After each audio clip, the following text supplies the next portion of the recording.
PM Modi के साथ प्रधानमंत्री आवास पर अहम बैठक। अमित शाह, एस जयशंकर और एनएसए अजीत डोभाल रहे मौजूद। रक्षा मंत्री राजनाथ सिंह ने भुज एयरबेस पर जवानों से की मुलाकात। कहा, ऑपरेशन सिंदूर अभी खत्म नहीं हुआ, समय आने पर दिखाएंगे पूरी पिक्चर। सेना और जम्मू कश्मीर पुलिस की संयुक्त प्रेस कॉन्फ्रेंस। कहा, कश्मीर में आतंकवादियों के खिलाफ अभियान जारी। ऑपरेशन सिंदूर पर विदेशों में भारत का पक्ष रखेंगे सांसद। पहले चरण में सांसदों के 8 दल बनाए जाएंगे, कांग्रेस के सदस्य भी होंगे शामिल। कोटा में आयोजित तिरंगा यात्रा में लोकसभा स्पीकर ओम बिरला ने की शिरकत। का पूरा देश आतंकवाद के खिलाफ एकजुट। संघ प्रमुख मोहन भागवत का जयपुर प्रवास। कल रविनाथ महाराज की पुण्यतिथि पर आयोजित कार्यक्रम में करेंगे शिरकत।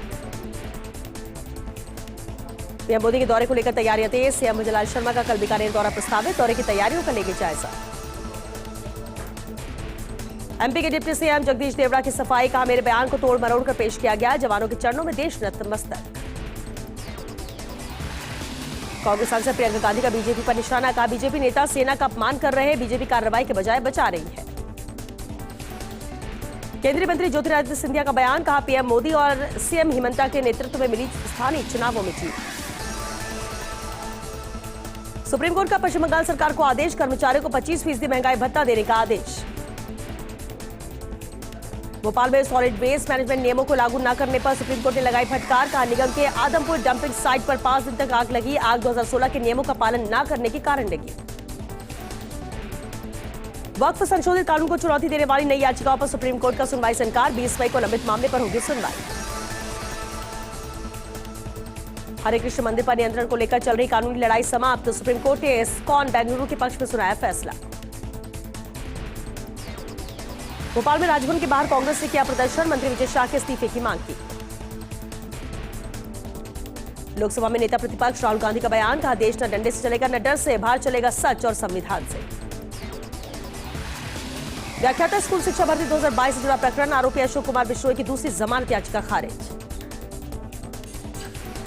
गया जिले को अब गया जी के नाम से जाना जाएगा। नीतीश कैबिनेट की बैठक में हुआ बड़ा फैसला।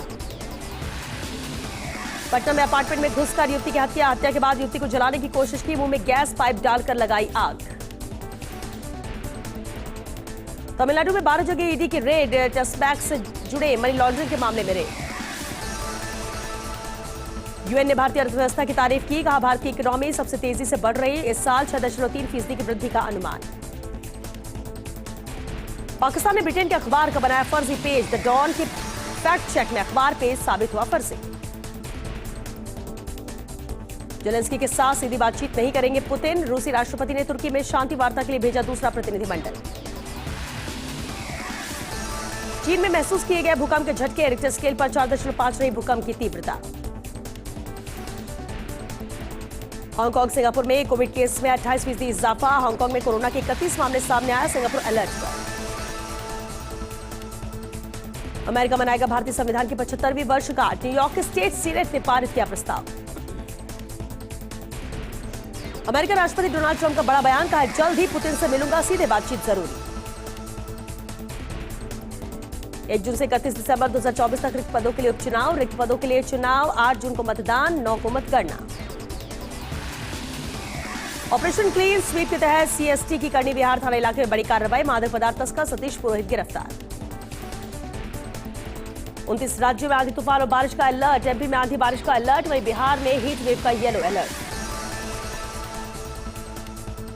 प्रायोजक हैं देवी अहिल्या कैंसर हॉस्पिटल, इंदौर, मध्य प्रदेश। बिना कीमो, बिना रेडिएशन कैंसर का इलाज संभव है।